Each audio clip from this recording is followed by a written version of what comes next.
Shalom, compagnons d'élite, shalom, enfants de Dieu, et shalom, les amis de Jésus-Christ. Nous sommes venus devant vous encore une fois de plus, ce mercredi, pour que nous puissions parler de quelque chose toujours important. Alors, avant de commencer toute chose, je voudrais que je puisse juste vous saluer au nom de Jésus et prier. Seigneur Dieu d'Israël, nous bénissons ton Saint-Nom Adonai. Merci pour tout ce que tu es en train de faire pour nous. En ce moment, il y a une sœur et un frère en train de me suivre. Il a besoin de ton assistance. Il a besoin de ton intervention parce qu'il est minimisé, parce qu'il souffre, parce qu'il est pauvre, parce qu'il n'en a pas, parce qu'il est malade, parce que tout ne marche pas dans sa vie. Mais il a tout demandé aux gens et aux hommes. Les hommes l'ont menti, n'ont pas satisfait ses besoins.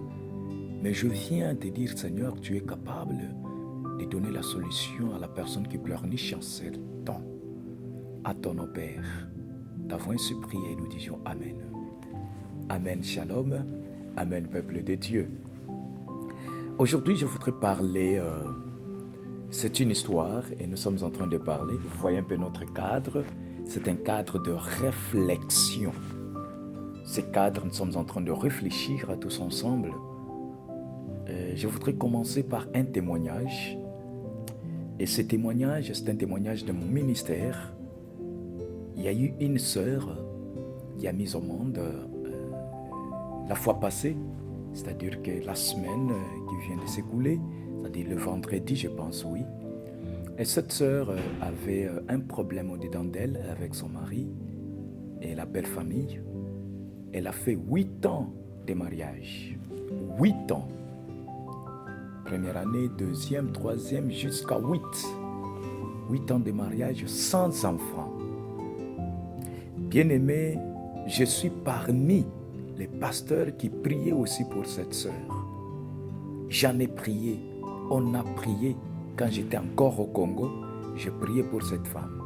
Je suis arrivé aux États-Unis, elle m'appelait, elle pleurnichait pour me dire que ça ne va pas, il faut que je mette au monde. Mais Dieu reste Dieu dans tout ce qu'il fait. Pourquoi tu vas t'inquiéter de ta situation? Cette femme a persévéré. Elle a persévéré, elle a fait des grandes choses. Aujourd'hui, elle a un enfant. Gloire au Seigneur. Mais toi alors, qui es en train de pleurnicher, tu ne peux pas quelque part aussi faire comme elle, plus que même elle. Elle avait mis la foi. Elle a espéré en Dieu. Tu sais, quand tu espères en Dieu, il y a quelque chose de bon qui doit arriver. Malgré que les gens, les hommes peuvent dire d'une autre manière, mais ce que Dieu dit reste dit. Je suis en train de prendre l'histoire aujourd'hui de Naomi ainsi que Ruth. Naomi et Ruth, nous connaissons tous l'histoire. Tu peux me demander d'abord que le thème en soi, c'est quoi? Le thème, ce n'est pas encore fini. Le thème, ce n'est pas encore fini. Ne t'inquiète pas de ta situation parce que ce n'est pas encore fini. Nous sommes toujours dans notre émission, ne t'inquiète pas de ta situation. Mais aujourd'hui, je suis en train de parler de ce n'est pas encore fini.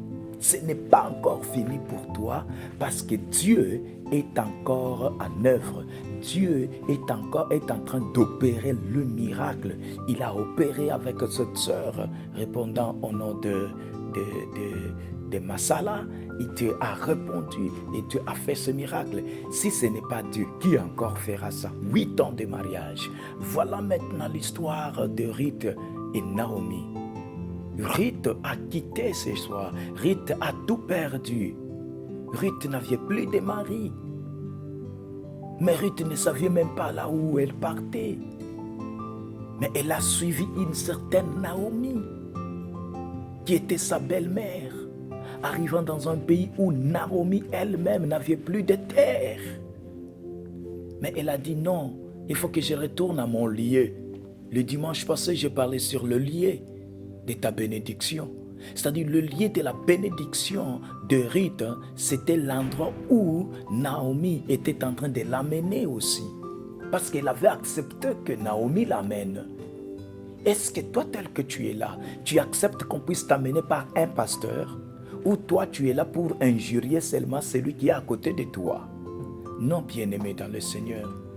Pour que tu arrives à une grande bénédiction, malgré les circonstances de ta vie, il faut accepter qu'on t'amène. Il faut accepter qu'on t'enseigne. Il faut accepter qu'on prie aussi pour toi. Ce n'est pas encore fini malgré les désastres de la vie. Nous causons aujourd'hui de cette manière. Ce n'est pas encore fini malgré les circonstances, les événements. Ce n'est pas encore fini. Ce n'est pas encore fini parce que la femme ou l'homme t'a répudié. Ce n'est pas encore fini. Ce n'est pas encore fini parce que tu t'es prostitué, tu as avorté. Ce n'est pas encore fini avec Dieu. Dieu t'aime, Dieu te garde, Dieu te protège. C'est pourquoi tu n'es pas mort. Alléluia. Dieu nous aime bien. Dieu nous aime ardemment. Dieu nous aime infiniment. Voilà ce que Ruth est en train de nous parler ici. L'obéissance de Ruth. Ruth chapitre 3, le verset 1er. Écoute ce que ça nous dit. Naomi, sa belle-mère, lui dit: ma fille, je voudrais assurer ton repos afin que tu sois heureuse. Quel est le repos que Naomi était en train de parler à Ruth? C'était juste le mariage, parce qu'elle a trouvé que sa belle-mère, sa belle-fille plutôt, n'avait pas le mari parce que son fils était décédé, ou son mari était décédé aussi. Elle a commencé à parler de ça. Qu'est-ce que je peux faire de cette fille? Et écoute ce qu'elle dit. Et maintenant Boaz, avec le servante duquel tu as été, n'est-il pas notre parent? Voici, il doit vanner cette nuit les orges qui sont dans l'air. Lave-toi et oins-toi, puis remets tes habits et descends à l'air. Tu ne te feras pas connaître à lui jusqu'à ce qu'il ait achevé de manger et de boire. Bien-aimé, vous savez, quand je suis en train de voir Boaz, Naomi, Ruth, c'est un mystère. Il y a une révélation qui est cachée dedans. Il y a une révélation qui est cachée dedans. Qu'après avoir Boaz travaillé, Ruth est venue, elle a suivi les instructions données. Est-ce que toi tu suis les instructions de Dieu? Est-ce que toi tu es en train de suivre les instructions de ton pasteur? Est-ce que tu suis les instructions de ton église? Non. Ou soit ce que ton pasteur dit, est-ce que tu le suis? Ou tu dis que non, c'est un homme comme moi? Ou tu prends une certaine habitude quelconque, là, il est comme moi parce que nous rions? Non. Quand il donne les instructions, c'est-à-dire les instructions là, viennent de la part de Dieu. Alléluia. Ça vient de la part de Dieu. Écoute ce que Naomi a dit à Ruth. Et Ruth a suivi les instructions jusqu'à arriver à Boaz. Bien-aimé, quand elle est arrivée à Boaz, Boaz dormait. Elle est arrivée au pied de Boaz. Boaz a senti cette fraîcheur-là. Et c'est par là même que Boaz a aimé Ruth. Elle a aimé Ruth qu'à partir de là. Alors pourquoi te faire beaucoup de problèmes? Ce n'est pas encore fini. Si Ruth était restée chez elle, elle n'allait pas avoir aussi Boaz. Il y a un Boaz dans ta vie. Il y a un Boaz quelque part qui est en train de t'attendre. Le problème est de suivre les conditions, les règles et les lois de Dieu. Et tu trouveras votre Boaz. Votre Boaz peut-être c'est un mari. Votre Boaz peut-être c'est un travail. Votre Boaz, c'est un mariage. Votre Boaz, je ne sais pas c'est quoi que ce soit. Ça peut être votre Boaz. S'il te plaît, je suis en train de te parler ces choses parce que j'ai vu et je vois et je les ai aussi expérimentées. Je les ai expérimentés. Votre Boaz peut-être c'est le voyage.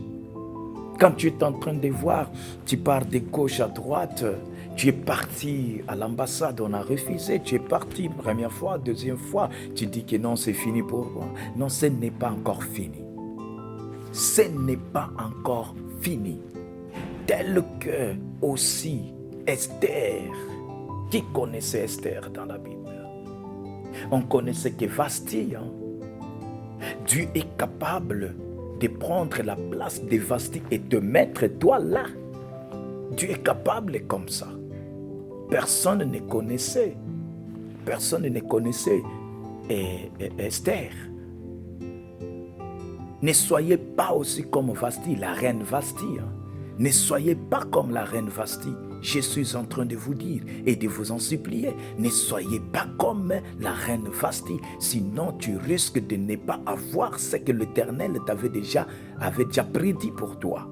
Mais plutôt soyez comme Esther qui avait suivi aussi les préceptes, les conditions, les règles et les lois de Mardochée, son oncle. Dans toutes choses, vous allez voir qu'il y a des règles, il y a des lois, il y a des conditions, il y a des conseils. Bien-aimé, Mardochée a donné des conseils à sa sœur, à sa fille, avant d'aller voir le roi Assuérus. Parce que pendant cette période, on était en train de chercher qui?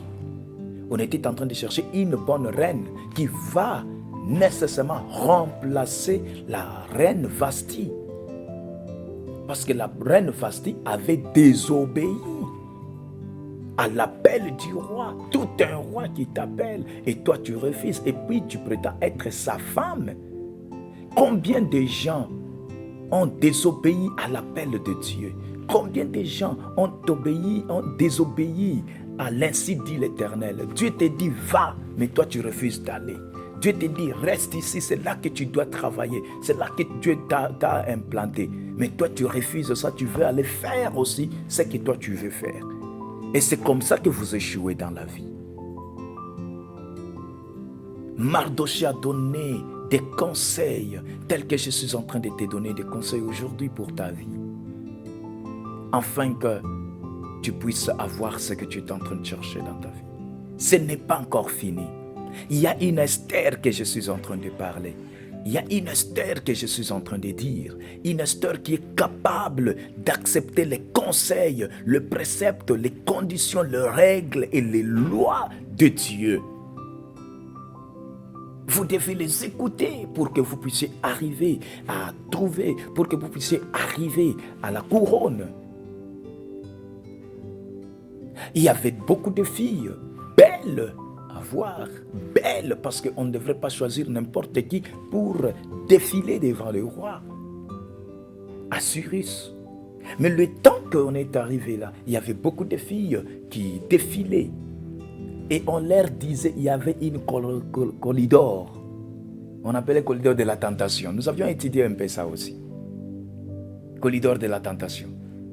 Ça dit quand tu termines, le roi te voit. Si le roi ne veut pas de toi, il va te dire, on va t'indiquer de passer quelque part. Dans un corridor. Mais dans ce corridor-là, il y avait beaucoup d'argent. Il y avait de l'or, il y avait de ceci. Alors, la fille, quand tu vois que non, le roi ne t'a pas accepté, tu passes dans ce corridor-là, directement, je suis en train de vous dire, la femme, la fille va récupérer tout ce qu'il faut. Il dit, mais moi, le roi ne m'a pas récupéré. Qu'est-ce que je dois faire? Je récupère de l'or, il récupérait tout ce qu'il fallait, parce qu'il y avait beaucoup de biens. Beaucoup même. Mais il est arrivé, le temps de Dieu, c'est le temps de Dieu. Quand Esther est arrivée, connaissant les préceptes et les conseils qu'on l'avait donnés, elle est arrivée, elle était simple, trop simple à jamais. Elle est arrivée devant le roi. Quand le roi regardait, Esther a trouvé grâce aux yeux du roi Assuérus. Esther n'avait pas envié quelque chose. Esther n'avait pas pris quelque chose. Parce qu'avant de passer chez le roi, il faut passer par le corridor de la tentation. Il y avait des eunuques qui te font maquiller, ceci. Mais Esther était passée sans quelque chose. Et on l'a, je pense vraiment, peut-être on l'avait posé beaucoup de questions là-dessus pour savoir, mais pourquoi tu n'as pas pris telle ou telle autre chose? Ce n'est pas la pauvreté qui l'a mené, non. C'était les conseils et le précepte et les conditions et les lois de Dieu. Ce n'est pas encore fini dans ta vie. Malgré qu'on t'a injurié, on t'a minimisé, on a dit que toi, tu n'as même pas d'enfant. Surtout toi, maman, qui n'a pas d'enfant, je vais te dire que Dieu est capable de t'essuyer les larmes, comme il avait essuyé les larmes de cette femme, et Sissi. Masala, Dieu l'a essuyé les larmes. Aujourd'hui, il a un enfant dans les mains, 8 ans de mariage. Mais toi, tu n'en as que 2 mois. Sache que Dieu est capable. Ce n'est pas encore fini dans ta vie. Même si tu es tombé. Moi, mon ministère, Dieu m'a donné un ministère de récupération. De récupération, de récupérer ceux qui sont tombés, ceux qu'on a rejetés dans la société comme Jephthé. C'est ça le ministère que Dieu m'a donné pour te parler aujourd'hui de cette manière. Parce que moi aussi j'ai été rejeté. Par mes frères, par mes amis, par les connaissances, par ma famille. Mais Dieu m'a récupéré. Et Dieu m'a donné ce fardeau, ce ministère, cette vision de parler de ça. C'est pourquoi j'aime bien le mystère de Jephthé. Toi qui étais délaissé, abandonné, ce n'est pas encore fini. Dieu est là encore. Dieu est capable de te récupérer et te faire asseoir avec le grand, comme Mephibosheth, non? Qui connaissait Mephibosheth? Là où il était, personne bien-aimé, personne était avec Mephibosheth. Personne ne prenait soin de Mephibosheth. Mephibosheth était un perclus. Un boiteux plutôt pour bien dire aussi. Un perclus. Mais les jours-là, à cause du bienfait de Jonathan, le roi David a pu songer qu'il n'y a pas une personne dans la famille de Jonathan qui, moi je peux faire du bien. On est allé chercher Mephibosheth. Mephibosheth est venu et resté avec le roi David. Ce n'est pas encore fini, bien-aimé. Ce n'est pas encore fini. Ne pense pas que c'est fini pour toi. Ne pense pas que c'est déjà fini. Ne pense pas que parce que les autres ont déjà dit, ils ont parlé, ils ont dit que c'est fini parce que tu as déjà avorté, tu ne mettras pas au monde. Même toi, tu as avorté et puis on a déjà enlevé tout ce qui est comme hormones, comme quoi? Comment on appelle ça? Les trompes. Merci beaucoup. Des trompes, tu n'as plus de trompes. Non, ce n'est pas encore fini. Je suis en train de parler à toi qu'on avait enlevé des trompes. Ce n'est pas encore fini pour toi. Il y a encore un Dieu quelque part. Il y a encore un Dieu vivant, capable de transmettre une semence en toi. Si Dieu l'avait fait avec Marie, la transmission d'une semence sans coïtage, sans être attaché à un homme, si Dieu-là est capable, ce n'est pas encore fini pour toi, bien-aimé. S'il te plaît, ne pleure pas, ne pleurniche pas, parce que ce n'est pas encore fini.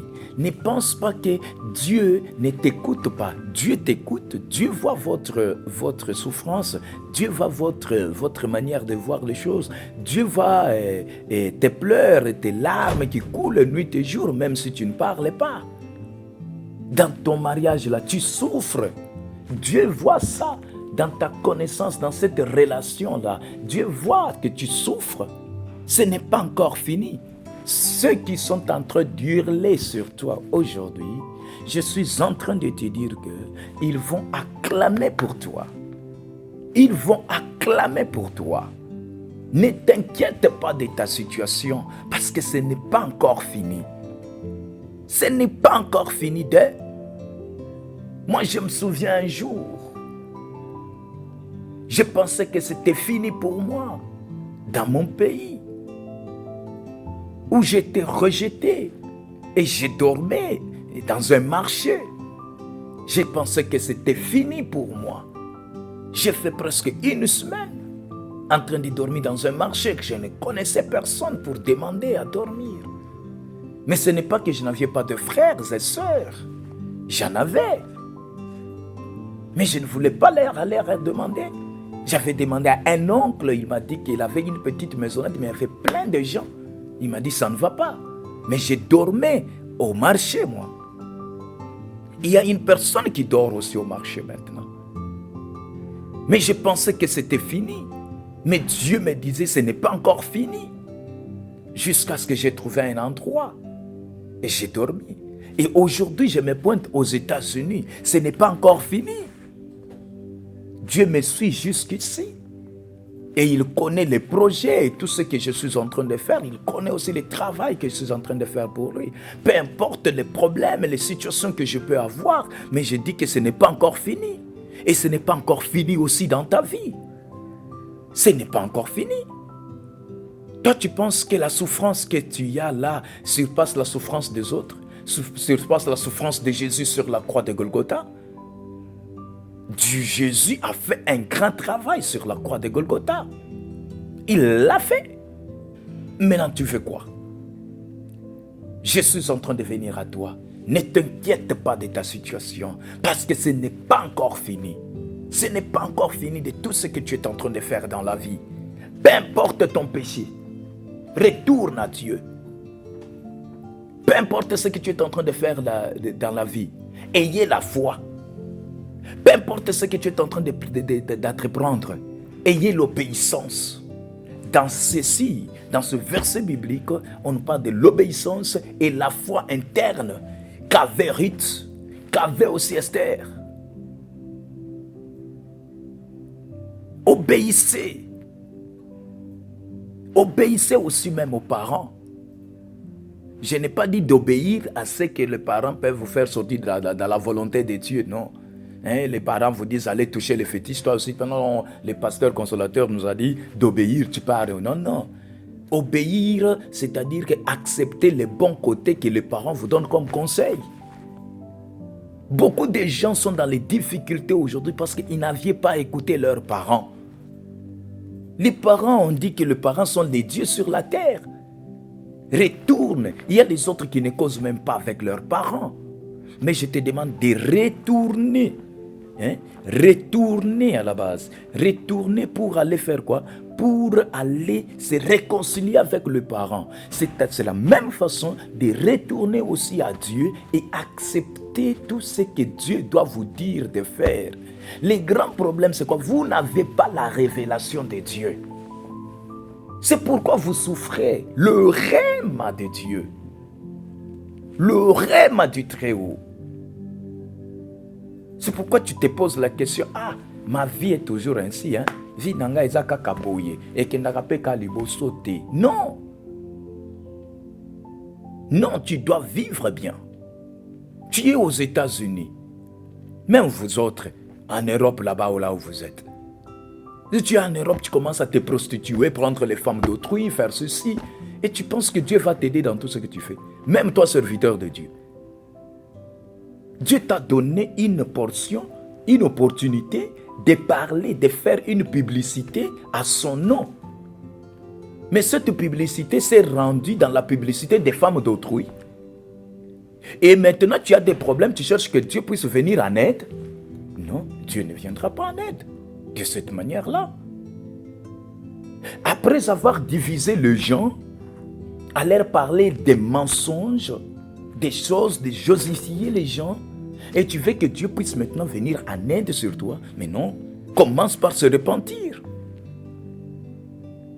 Commence par se repentir. Ce n'est pas encore fini pour toi, pour que tu sois dans la présence de Dieu. Ce n'est pas encore fini pour toi, ma soeur. Ce n'est pas encore fini pour toi, mon frère. Même toi qui s'es prostitué. Même toi qui étais dans l'impudicité. Même si tu as cette maladie qu'on appelle le virus du sida, Dieu est capable de te guérir. Les problèmes, c'est quoi? Prends conscience. Que le Saint-Esprit puisse t'aider, parce que je sais le Dieu à qui je sers est capable de te guérir, toi qui es malade, de coronavirus et aussi de sida. Mon Dieu est capable de ça. Si Dieu a été capable pour donner naissance, pour donner à cette femme de 8 ans un enfant, il est capable aussi de tout. Notre Dieu est capable de tout. Reviens qu'à lui, accepte les conseils, les conditions et les règles et les lois de Dieu. Et tu arriveras. Tu arriveras. Dieu nous aime tant. Et c'est comme ça qu'il veut qu'aujourd'hui, qu'il puisse te parler. Ne t'inquiète pas. Il veut seulement te dire que ce n'est pas encore fini, non? Ce n'est pas encore fini. Écoutez un peu cette petite histoire. L'histoire des enfants d'Israël. Dieu leur avait dit qu'ils quitteront et ils partiront dans la terre promise. Mais devant les difficultés, ils ont oublié cette promesse faite. Ce n'était pas encore fini malgré qu'ils voyaient les Égyptiens. Laisse-moi te dire, malgré les Égyptiens que vous voyez, ce n'est pas encore fini pour toi.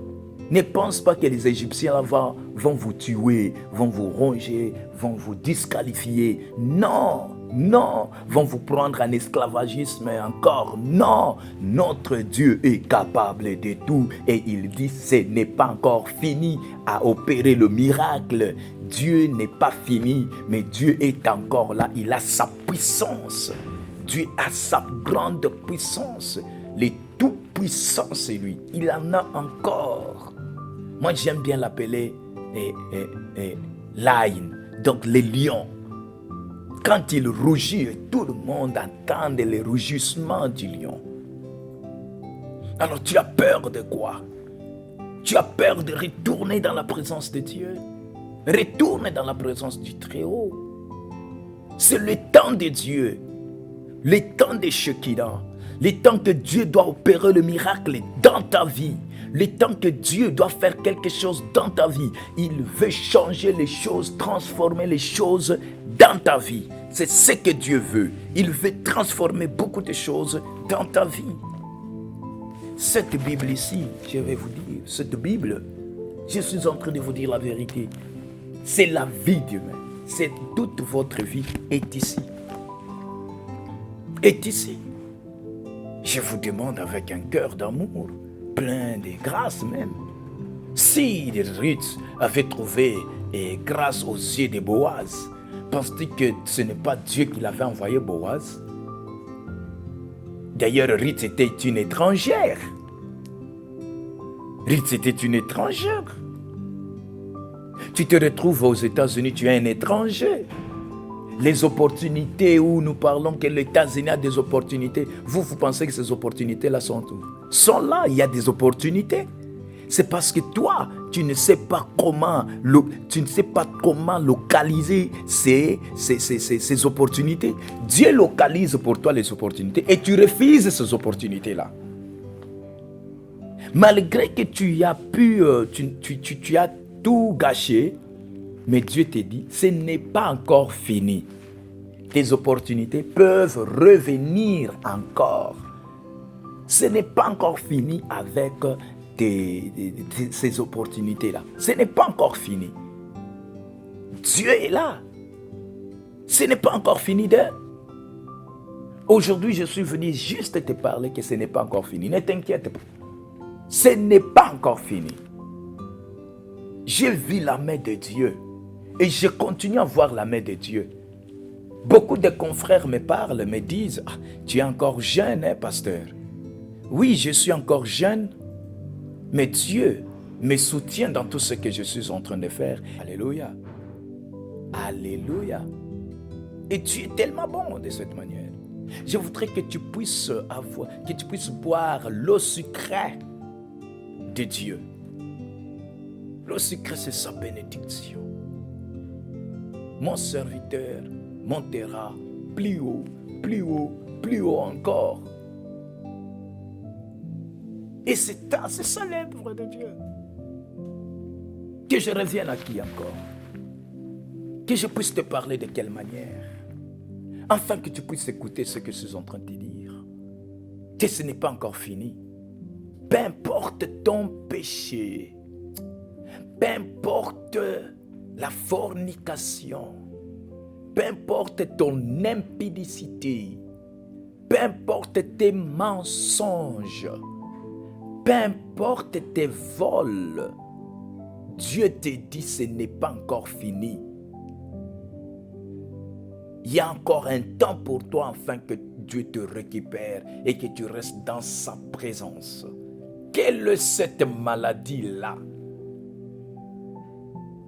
qui peut échapper Dieu à guérir? Quelle est cette maladie?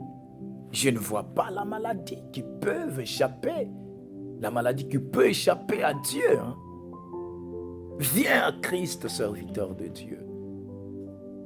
Même toi qui pleurniches dans le ministère, où non, il n'y a pas de gens, il n'y a que 2 personnes, il n'y a que ceci. Écoute, le problème de Dieu n'est pas la même façon que toi tu penses. Si Dieu veut faire, il le fait. Si Dieu t'a appelé à le servir, il va envoyer les hommes sans que même toi, tu fasses l'évangélisation. Nous avions un évangéliste par excellence qui est capable de toucher le cœur et le rein. Alors pourquoi tu dois te faire des problèmes? Pourquoi tu vas te faire des problèmes? Ce n'est pas encore fini. Ce n'est pas encore fini. Reviens à notre Dieu et Dieu te bénira en tout et pour tout.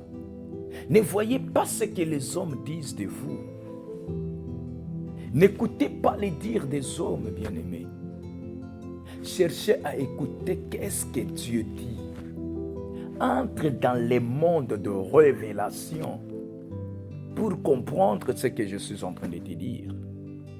Moi, j'ai compris que Naomi était entrée dans le monde de révélation pour récupérer ce qui a été donné à Ruth. Parce que ce n'est pas n'importe qui peut dire que non, va au pied de tel. Comment elle connaissait?